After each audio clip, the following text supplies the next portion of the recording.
মানে কি মুক্তিযোদ্ধা সন্তান নাতিপুতিরা কেউ মেধাবী না, যত রাজাকারের বাচ্চারা নাতিপুতি হলো মেধাবী, তাই না? আমরা ফুদিলে 5 মিনিটে ক্যাম্পাসে দাঁড়ানোর কারো সামর্থ্য নাই।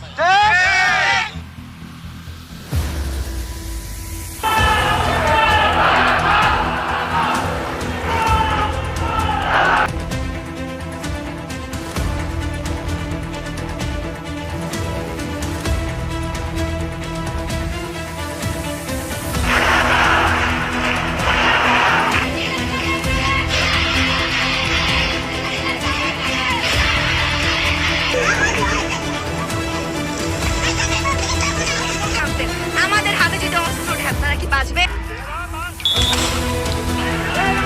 আমার ভাই খাইবে বৃষ্টি পাচ্ছে, আমার ভাই এই যে পাচ্ছে।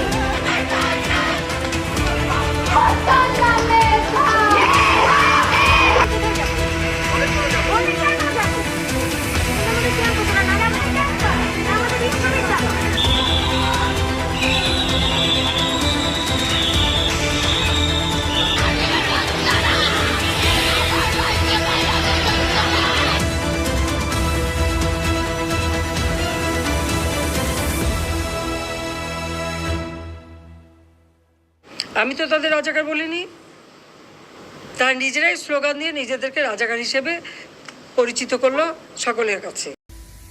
আন্দোলনকারী শিক্ষার্থীদের সাথে ঢাকা বিশ্ববিদ্যালয় এলাকায় ছাত্রলীগের ধাওয়া পাল্টা ধাওয়া ও থেমে থেমে সংঘর্ষ।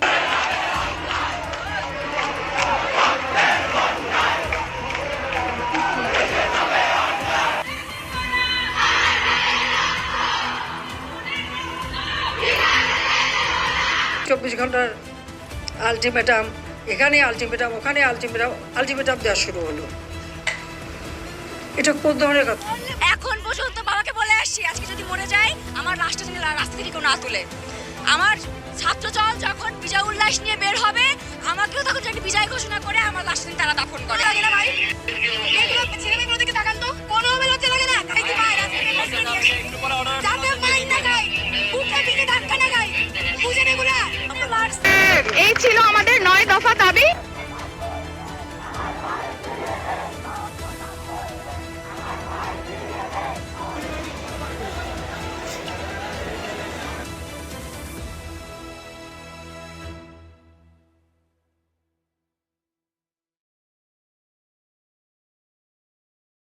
দাবি একটাই, এক দফা এক দাবি। আমরা শেখ হাসিনার পদত্যাগ চাই, এই সরকারের পদত্যাগ চাই। শেখ হাসিনাকে পদত্যাগ করলেই হবে না। এই যে খুন, লুটপাট, দুর্নীতি এই দেশে হয়েছে, তার বিচার হতে হবে।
একজন সফল ফ্রিল্যান্সার, আউটসোর্সিং করে যে আয় হতো তা দিয়ে নিজের খরচ চালাতেন তিনি।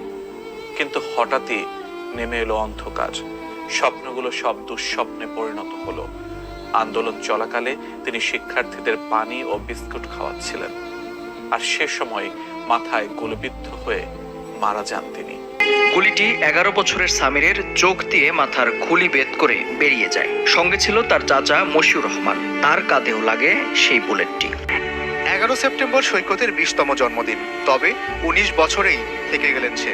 সদ্য এইচএসসি পাশ করা সৈকতের ইচ্ছা ছিল কম্পিউটার ইঞ্জিনিয়ারিং এ পড়ার, কিন্তু তার রংপুরে কোটা আন্দোলনকারীদের সঙ্গে পুলিশের সংঘর্ষে নিহত বিশ্ববিদ্যালয় শিক্ষার্থী আবু সাইদের কথা। এই ঘরেই থাকতো কোটা সংস্কার আন্দোলনে নিহত টকবকে তরুণ প্রাণ ফারহান ফাইয়াজ। তার পড়ার টেবিলটা আজ শূন্য। টেবিলের একপাশে পড়ে রয়েছে তার হাতঘড়ি। সারি সারি বইগুলো কেউ আর ছুঁয়ে দেখে না।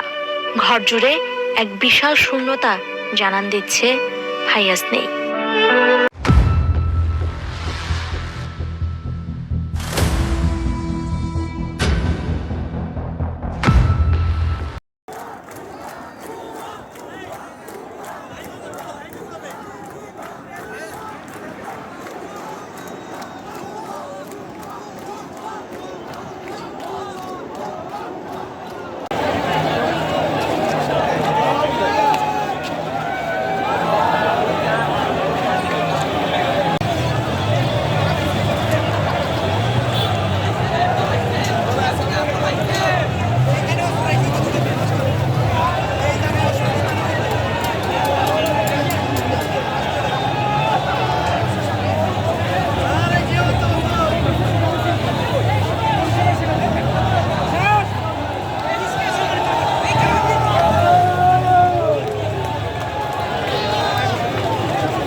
কত বিপ্লবী বন্ধুর রক্তের বন্দিশালা ওই শিকল ভাঙা, কত বিপ্লবী বন্ধুর রক্তের বন্দিশালা ওই শিকল ভাঙা, তারা কি